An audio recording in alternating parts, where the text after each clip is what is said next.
Welcome to Something Rhymes with Purple, with me, Susie Dent, sitting opposite in my kitchen, Gyles Brandreth, who is smiling at me with a cup of coffee in front of him. Cup of tea, actually. As a cup of tea. I gave up coffee about 3 years ago because of acid reflux. Oh, lovely. We should start on a rather personal note. But I was getting sort of chest pains. Oh, it's a heart attack. It's a heart attack. My wife said, oh, for God's sake. Oh, God. But I went to the doctor, and it turned out to be acid reflux. I had those things, they put things down your gullet. Endoscopy. You know. Is it an endoscopy? I think it, or was it the other endoscopy? It's a colonoscopy. Anyway, I've had them. You've had everything. I mean, I began to sound like Kenneth Williams. Up here, down there. Anyway, it turned out to be nothing more exciting than Thank goodness. acid reflux. Though acid reflux can be serious, but mine wasn't the serious kind. Good. So, but the guy said, maybe, cut back of the coffee. Okay. So I gave up. You were addicted to coffee. Every time you texted me, you said, I'm sitting in a particular coffee shop. You were addicted to one. Okay, Starbucks. And didn't know Starbucks was in Moby Dick, by the way? I did, of course. That's the origin of the name. That's the origin of the name. Yeah, anyway. that's where Starbucks comes from. But this is relevant, Moby Dick. isn't it? Because today we are talking But about I have to finish. Food. I'm sorry. We'll get on to food in a moment. Because there will be people who've also got chest pains, upper chest pains, particularly when they lie down and think, oh my God, it's not a heart attack, it's acid reflux. I gave up coffee. 3 weeks of withdrawal symptoms. Oh. Terrifying. What happened? Headaches? Headache, migraines, pains in the leg. I couldn't sleep at night. Restless leg syndrome. I don't wish to use I have to use the word constipation, the like of which honestly made me realize how awful it must be to be wanting to have a baby, but not being ready to have a baby. It was terrible. It was terrible. So I'm never going to drink another cup of coffee again for fear of going back to those withdrawal symptoms. Going back to that constipation. So it's a cup of tea here. Cup of tea, I'm glad to hear it. This has got nothing to do with food, but it reminds me of a time when I couldn't hold it together on Countdown. Nobody else found it funny, and probably none of our listeners will either. But the word costive came up. C-O-S-T-I-V-E? Yes, for 7. And the dictionary defines it as 1, unforthcoming, 2, constipated. For some reason, I found that hilarious. And there's a little schoolgirl in you, isn't there? I'm afraid sometimes giggle, I get giggle, very giggle. sniggery. Even Rachel didn't laugh at that one, and she always makes me corpse on the show. Anyway, enough of constipation, because actually we're talking about food today, and I know they're related, but we're going to talk about nice food. I hope we are. Food that has positive effect upon your body, hopefully. What is your favourite meal? Well, I'm veggie, so it would probably be some kind of spicy veggie Sri Lankan curry. That would be mine. How about you? My favourite meals are undoubtedly breakfast and afternoon tea. I love breakfast. I love breakfast. I am also now a veggie, and when I need to lose weight, I'm a low-carb veggie. My low-carb rule is no bread, rice, pasta or potatoes. You will lose 2 pounds a week if you follow that regime. Okay. And so during those weeks, my breakfast consists of a chunk of cheese with some Marmite on it, an avocado cut into little squares. We have to talk about avocados. They're related to testicles. Thank you. A tomato cut into 4. Yes. Love apples, otherwise known as. A boiled egg cut in half. Okay. So that's very healthy. That's what I would have for, and it's 2 really things to pick delicious. up there. One is breakfast. We never think about breakfast. It's such an obvious word. It's when we break our fast. Seems it just wears its heart on the fast of the night, as it were. Yeah, exactly. And avocados, have to mention this. They may have some religious connotation as well, because when I was a child and used to go to France on exchange holidays, I was brought up as an Anglican, but we went to the Catholic church because that was the family. On Sunday, you couldn't have breakfast until you had been to Mass. The children were allowed to have cocoa or hot milk, but the parents didn't have anything, and you couldn't have breakfast. You couldn't break your fast until you had been to Mass. So may there be some connotation there? That's very interesting. Quite possibly. I mean, it's very, very old.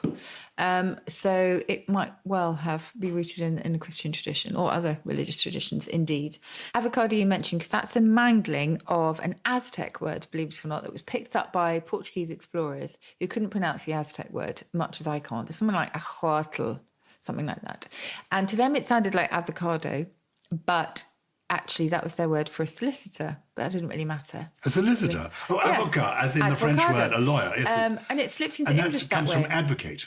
of course. Exactly, Avocado, all linked. advocate. But they didn't really care. It sounded, it meant the same thing. They just thought, well, it's a bit like our Jerusalem artichoke. Nothing to do with Jerusalem. But back to avocados.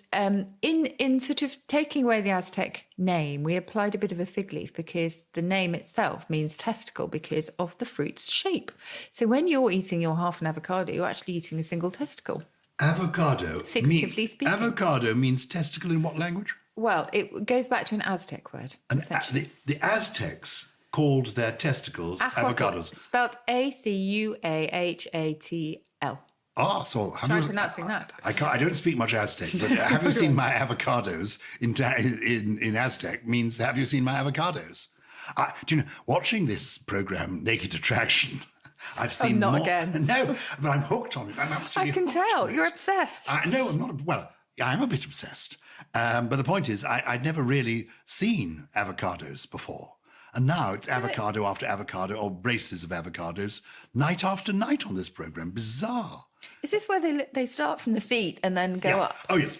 Listeners, if you haven't seen this program, the reason I'm talking about it is I did Celebrity Gogglebox. Be careful and if you do. They showed us this program called Naked Attraction, which obviously I would never have watched at home, wouldn't have dared. But with Sheila Hancock, 87, and me holding hands Anything goes. Anything goes.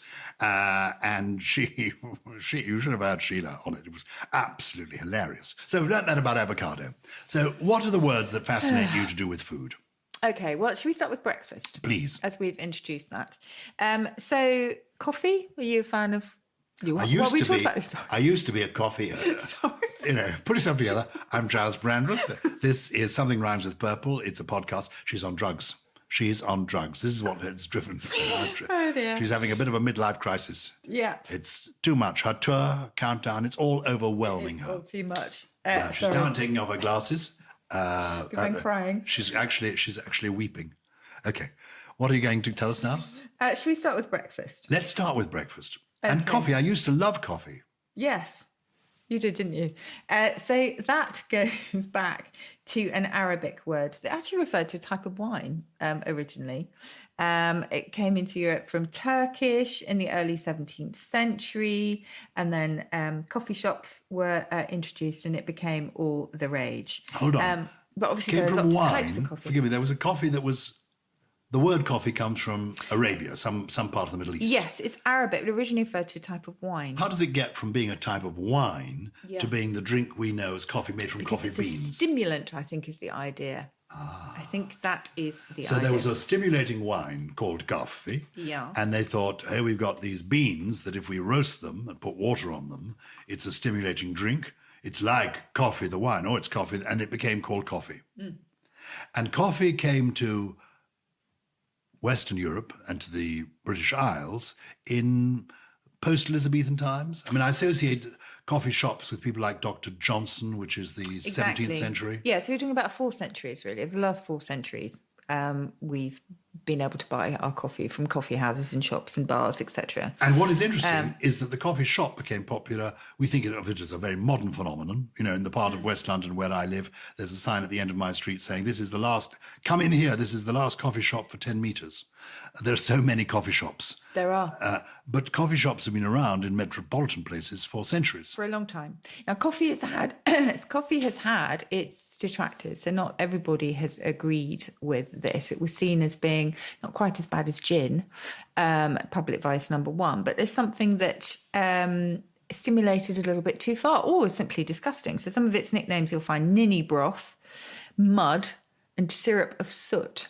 So some people might actually agree with that. But of course, we need to talk about the different types of things as well. So espresso, famously mispronounced as espresso, I think because people think it comes to you quickly or it comes out of the machine quickly. Espresso means pressed because the coffee grounds are pressed. Oh, it doesn't have to do with speed. No, nothing to do with speed. Oh, that's good. Espresso is a pressed coffee, yeah. It's a pressed coffee. What's cappuccino? Cappuccino goes back to the Capuchin monks, famously, because the colour of their robes and their habits were the same as that of a cup of cappuccino.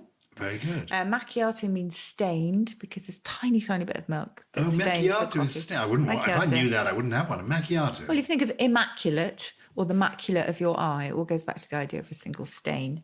I didn't know that. Or immaculate means having no stain. Having no stain, and the macula is the single spot in your eye, is it? Yes. And what about Dirty Mac? What is a Dirty Mac? Well, the Dirty Mac. Okay. Sorry. I think that's a new kind of coffee. I've not tried that one. Oh, yeah, it could be. Actually, I'll have a Dirty Mac. I'll have a Dirty Mac. Oh. What do you think? Do you think they serve you at McDonald's a Dirty Mac and it's a Big Mac with an aubergine sticking out? Yes. Silence was deserved for that, I believe, and that is what it got.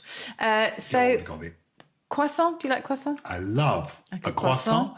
I try to steer clear of too many of them, though, when I'm on a low-carb diet. Yes. Because they haven't got a lot of protein in. So this morning, on my way to you, I had a croissant, because I know there'll be no food here. I had a croissant with cheese and tomato. Oh, that sounds nice. Which was delicious. That sounds very nice. What is the origin of croissant? Croissant simply, as you would guess, from the French crescent, because that is the shape of a croissant. So simple as that. We haven't mentioned cereal. Do you like cereal? Not really. Well, I went through a muesli phase. Yeah, I make my own. Not that anybody really wants to hear about that, but they might want to hear about where cereal comes from, because it's really had such lofty beginnings and it's really been reduced to Cocoa Pops, which is a bit of a come down when you realise that cereal goes back to Ceres, the goddess of fertility, linked to the spring, etc. And Ceres, Ceres, the goddess of spring. Well, yes. And that's when, is it where the crops are coming up, and you can see the barley, the oats are growing. Yes. And that was the lovely goddess Ceres. Yes, it was more, she was a goddess of agriculture and fertility. So sort of burgeoning growth. So, yes, you can see spring there. But she was honoured in May, in fact, at this festival. It's April and May, and it was a 7-day festival in April, which there were chariot races, sort of amazing sacrifices made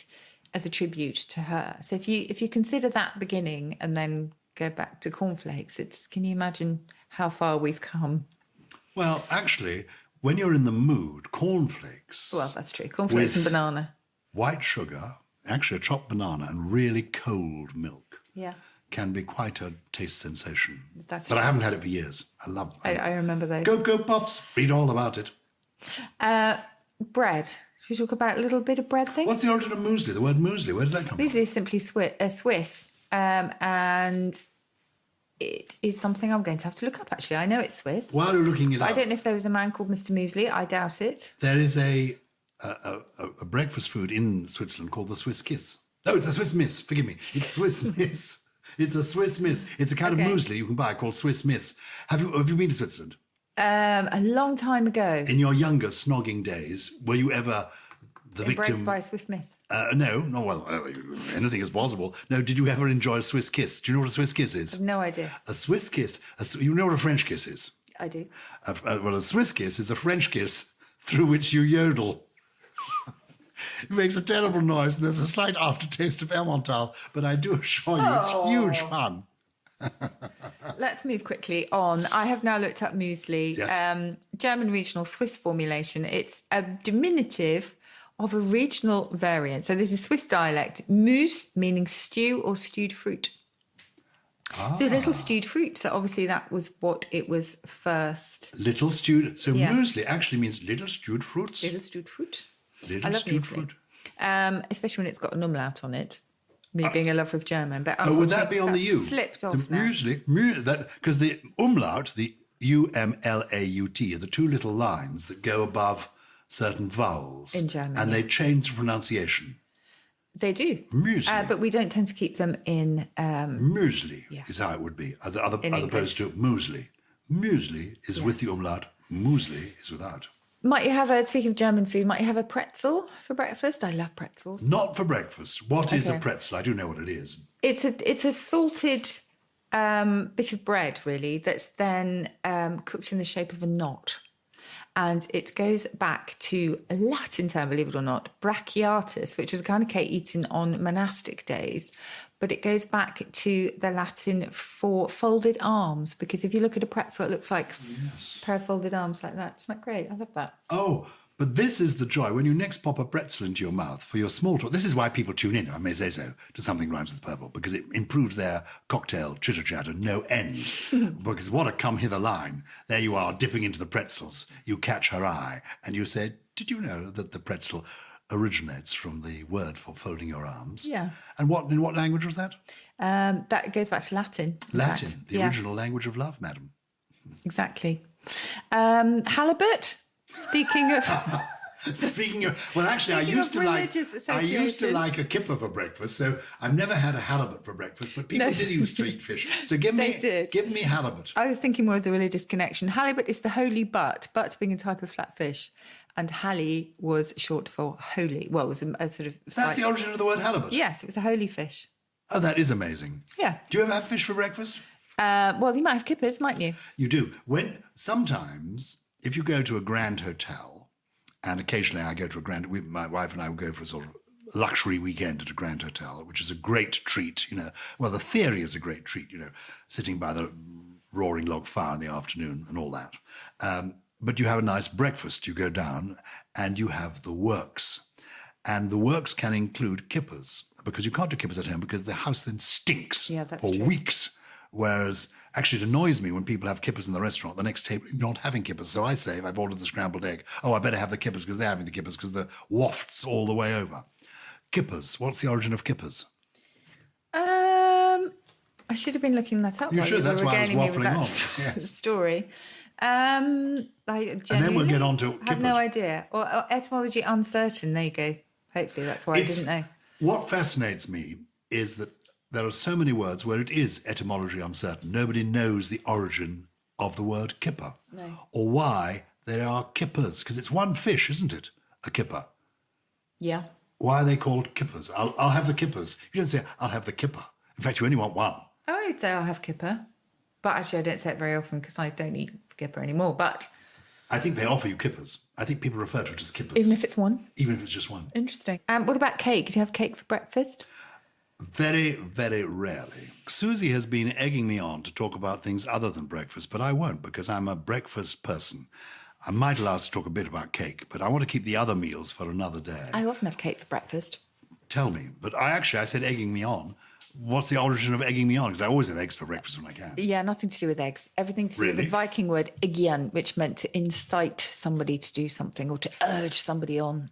So egging someone on is urging someone on? Yes, nothing. All to do with the Vikings, not to do with eggs. Gosh, you live and learn. Then, of course, you die and forget it all. But meanwhile, you feel enriched by it. On to cakes. You have cake for breakfast. I do sometimes. And yet you look, if I may say so slim. One shouldn't make personal remarks, but you are looking very slim. Well, as you know, I always try to put weight on. So I know this sounds wonderful to some people, but actually it's really annoying. I can look really gaunt if I don't eat. So cake for breakfast is actually quite handy for me. And what are your favourite cakes? Well, it depends. I mean, would you call a pain au raisin a cake? A pain au raisin? I'd call it a kind of pastry or croissant. All right, okay. But I'm not averse to a bit of Victoria sponge. Pain means bread. Mm-hmm. Au means that's why we have a panier. And let's talk about bread. Companion, somebody with whom you eat your bread. Compagnon. Yes. Pain is in the middle of it. The word bread, compagnon. Food is everywhere. Okay, so a mate was somebody with whom you ate meat. And meat actually once meant all food. So when you talk about one man's meat as another man's poison, that's referring to meat as all food. That was the first Anglo-Saxon meaning of meat, just as deer meant all animals. So before they needed to really differentiate, meat meant everything. So that was... so your mate. Your mate. You're my mate. That means we eat meat together. And meat means everything. So we can be a couple of veggies actually eating meat. Yes. And we're mates. You're also my companion because we break bread together. We break bread together. Mm. And the breaking of bread, that is religious in origin, is it? Because of the breaking of the bread in the Bible? Yes, probably. But it was simply somebody... Last Supper and all that? Who you, alongside... you sat companionable. Yes. As opposed to a parasite. Parasite, from the Greek, meaning sitting beside somebody and pinching their food. That was the first meaning of a parasite was somebody who literally sat beside you at the dinner table and pinched your scram. So you wouldn't do that if you were a companion? Not really. Back to cake. Yes. What is the origin of the word cake before we get on to the specific types? Cake itself, not so interesting. It's probably the Old Norse kaka, which I know has got other horrid meaning in French. Kaka yes. was the sort of rude word when I was a child for boo. Exactly. Boo. But you'll find it in lots of different things. You'll find it in Kuchen, the German... Kuchen for German cooking. Cake. Not linked to the Latin coccere, to cook, which is what people used to think. Oh, so cake has got nothing to do with cooking? Not in that sense, no. It doesn't go back to the Latin for that. Yeah. So cake, cookies obviously are cooked. Biscuits means twice cooked in French because it referred to savoury and sweet biscuits that were literally cooked twice. Is not connected with cake. Cook is connected with biscuits because biscuit is twice cooked in French. Yes. It's subtle stuff, this. What is your favourite cake? My favourite cake is probably the Victoria sponge, named after... Queen Victoria. Of course. Until our present queen, the longest-serving British monarch. And was it made for her, Victoria Sponge? Was it made to celebrate one of her... It was named for her. Apparently she was keen to have a slice with her afternoon cup of tea. She was a great and good woman. She smoked the occasional cigarette. Did you ever meet her? Fun enough, no. But I once went to a séance where she appeared. Oh, yeah. Yes. Oh, you can't. What did she say? We are not amused. She was nothing if not predictable. Queen Victoria. Okay. No. Queen Victoria had a cake named in her honour. Yeah. She had some great chefs who worked for her. And people like Escoffier, it's the same sort of period, isn't it? And they created dishes. And the Victoria Sponge was named in her honour, and she enjoyed Victoria Sponge. So. I was going to say that she also enjoyed, oddly enough, the occasional cigarette. Oh, did she? There's a photograph of Queen Victoria smoking a cigarette on a picnic in Scotland. I think it was to keep off the midges. But she was a woman full of surprises. The Battenberg, where does that come from, the Battenberg cake? Invented for the marriage of Louis of Battenberg into the British royal family. Yes. In the 1880s. In the 1880s. This is the grandfather of the Duke of Edinburgh. I've never really liked a Battenberg cake. It's the one with sort of different colours. And It's got marzipan involved, I think. It has. And I'm not a marzipan person, but you'll know the origin of marzipan. This is interesting, all of this, because if you listen to the wonderful Wittertainment podcast, they talk a lot about Battenberg cake. Okay, marzipan is either a borrowing from German or a borrowing from Italian. That's helpful. So either marzipan in German or Italian marzapane. And ultimately it goes Marzipan, it does sound like the city. Panzer's advancing, doesn't it? Marzipan, here they come. Either way, it goes back to the city of Martaban, famous for the glazed jars it exported containing preserves and sweetmeats. Martaban. Very interesting. That's the origin of marzipan. Marmalade has got quite an interesting history because there's a story, apocryphal as it turns out, attached to it, that it, staying with royal connections, that it comes from... a connection with Mary, the Queen of Scots. Mary, Queen of Scots. Marie est malade. She is ill. And the story goes that because she was ill, it was thought that a jar of preserves, something sweet, might restore her to health. In fact, it goes back to Portuguese for quince, because that's what the first marmalades were made out of. Marmelada, quince. Well, as we spread the marmalade on our toast, yes, let's raise our glasses to confuse one toast with another. Why is a toast called a toast? It is actually to do with toast, the toasted bread, isn't it? Remind us. Little pieces of spiced bread that were added to rather cheap wine in order to enhance its flavour. And when you toast somebody, the idea is that the company enhances the flavour of the gathering in the same way as the spiced toast enhances the flavour of the drink. Well, the company we keep, and now we know companion comes from the people you're happy to break bread with. We are very happy to keep the company of our listeners, who I'm very pleased to say get in touch on a regular basis, sending in queries. Occasionally, they say nice things about me, but mostly they are asking specific questions of Susie Dent because they know she has all the answers. Let me pass this to you. You pick one of the questions out of our lucky dip bag. We have listeners all over the world, by the way. Thank you very much. People from Australia and the United States, I know, are tuning in. There's somebody in I think, Dubai who is listening on top of the Burj Al Arab, which is pretty impressive. I don't know if Sheikh Mohammed bin Rashid Al Maktoum listens, but I hope he does. Well, as we're talking about food, there's some quite nice things here. It's actually less a question and more a lovely comment. Who's it from? From Nathan in Melbourne. Nathan in Melbourne? Yes, in Melbourne. It says, here in Australia, it seems we have a special relationship with slang, and following are a couple to add to the bags of mystery. Bags of mystery, for those who remember, was old slang for sausages, because you never knew what was in them. Is a bag of mystery. I sometimes have bangers and mash. Bangers at breakfast. I used to have veggie ones now, but what's the origin of bangers? Simply because we think they go bang in the pan when they, if they're not pricked, then they might pop. There's a song in poppers, that. really. Let's go bang in the pan, if you're not pricked in that. Okay, on we go. Okay, so it's because we're going to do theatre next week. Musical theatre, I hope. A couple of classics that Nathan has sent on. Rat coffin for meat pie. A rat coffin. Bum nuts for eggs. Now, I know in the Marines they call them cackle farts, so that's not too dissimilar. Bum nuts for eggs. That's slang.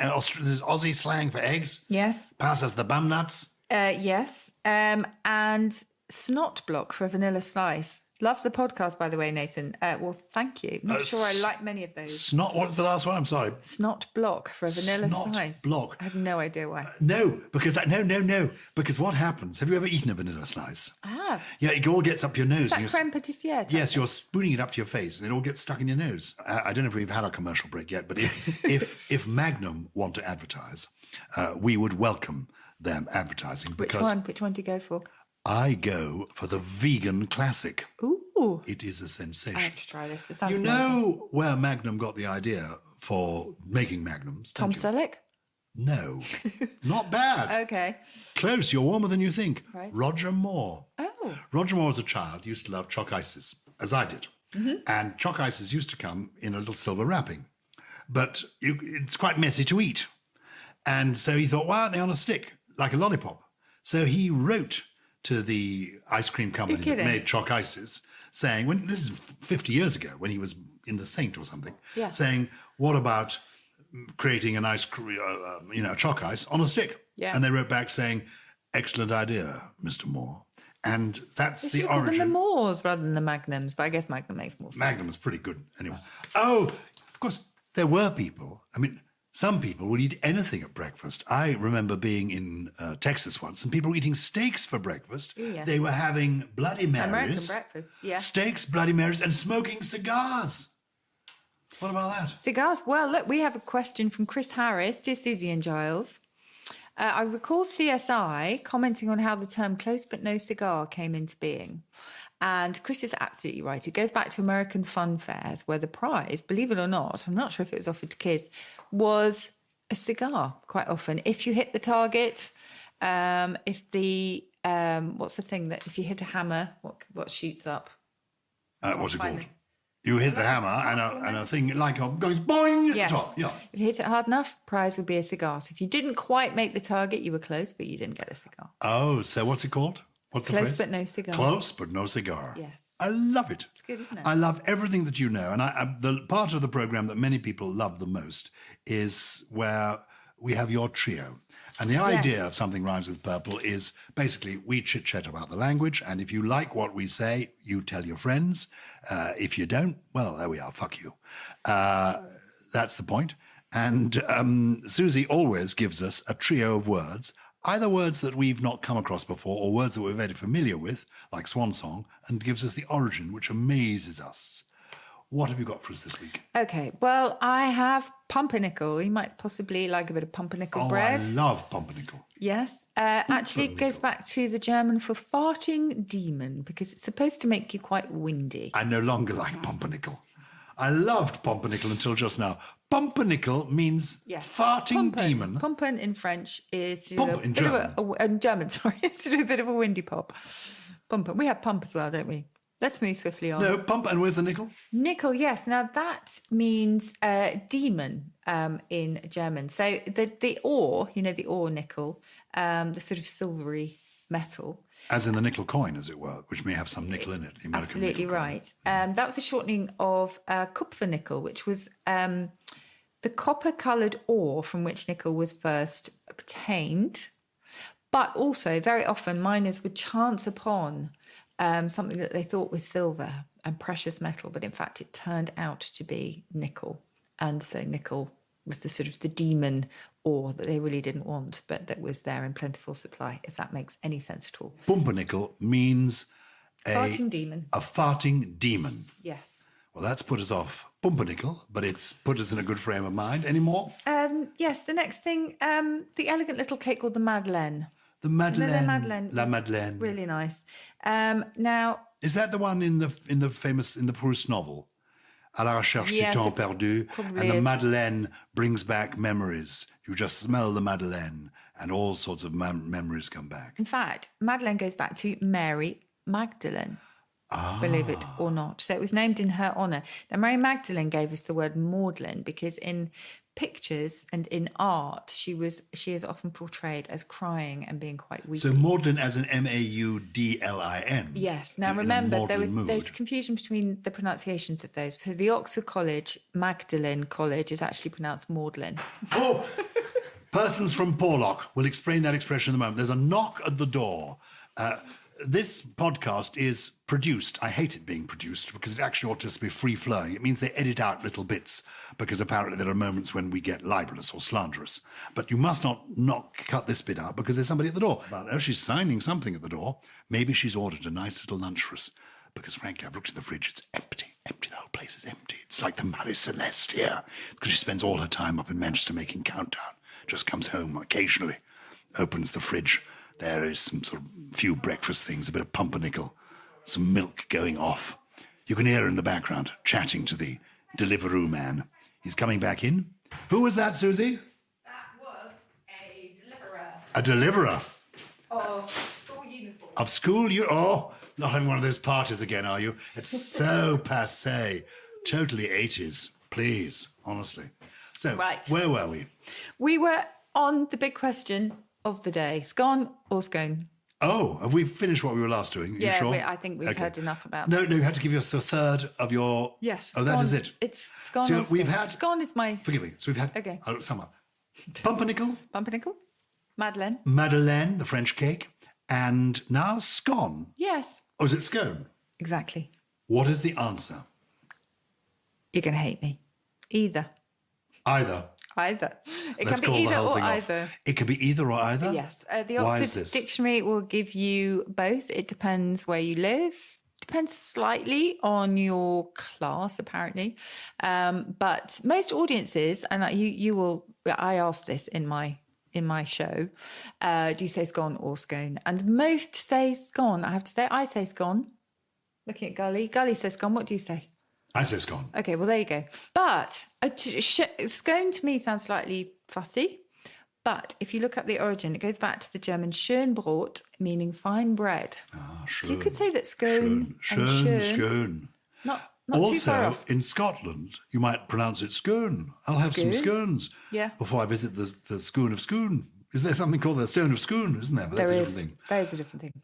When both Susie Dent and I have recently been on tour, and I'm going back on tour, more of that in a moment. Yeah, me too. I'm doing more. Oh, you're doing...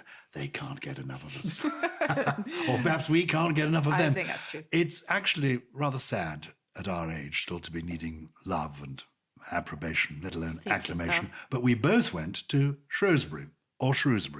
Which do you think it should be? Can you believe that I talk about words in my tour? Not one person said, how do you pronounce Shrewsbury or Shrewsbury? You know, which is the correct one? It can be either, right? It can, in a way, be Shrewsbury, don't they? They do. There is a river near there known as the Shrew. Okay. So maybe it is Shrewsbury. And essentially what people seem to do is the people who live in the town only call it Shrewsbury. The people who have children at the boys' public school, which may now take girls, call it Shrewsbury. So there is a kind of class thing in there. Shrewsbury or Shrewsbury. The people in the street call it Shrewsbury without the R. Did you know, by the way, this is apropos of nothing, that if you are shrewd, you are like a shrew. If you're a shrew, forget the fact that shrew is in shrewd, because the small mammal with the long pointy snout and the tiny eyes has the look of someone who is quite sort of observant and pernickety and wise. So if you're shrewd, it's because you look like a shrew. Well, yes, that was the original. An incidental extra. By the way, final thing on scone before we say goodbye. Yes. People take a break and have their tea. or indeed their midnight scone, whatever time they happen to be listening to this. I hope your mouth is watering. The great debate, jam or cream first on your scone? For me, because my father lives in Devon, it's got to be jam first. I thought that was Cornwall. No, I think that's Devon. I think that's Cornwall. Really? Well, Dawn French, Really? I hope she's listening. Okay. She will tell us. She's a complete obsessive about this. Wrong, then. I say it's cream first and jam on top because no, the I cream don't see is that. the equivalent of butter. You're right. In Devon, typically spread the glossy cream first. Well, no, I'm afraid I'm with Cornwall then. Yeah, you're with Cornwall. She doesn't know anything. I She don't. comes I on don't. this. I Do know you know? I like scones. It shows you how bluff and bluster can get you a long way in life. How many years have you been in I'm a Dictionary Corner? bloviator. A blob. What does that mean? That can be my extra for the trio of words. A bloviator is somebody full of inflated and empty rhetoric. A blower of hot air. That's me. Thank you. That's Susie Dent. I don't recognise Some that may think description it's when my it comes to me at all. co-partner. I'm Gyles Brandreth. Look, if you enjoyed the podcast today, review us if you would, rate us, help spread the word, and then we can go on chatting to you. If you want to tweet us or email us at purple@somethingelse.com. Do you know what? The Queen likes jam first. The Queen likes jam first. On that note. If it's good enough for the Queen, it's good enough for us. Something Rhymes with Purple is a Something Else production. It was produced, sort of, by Paul Smith, with additional production from Lawrence Bassett, Steve Ackerman, and Gully.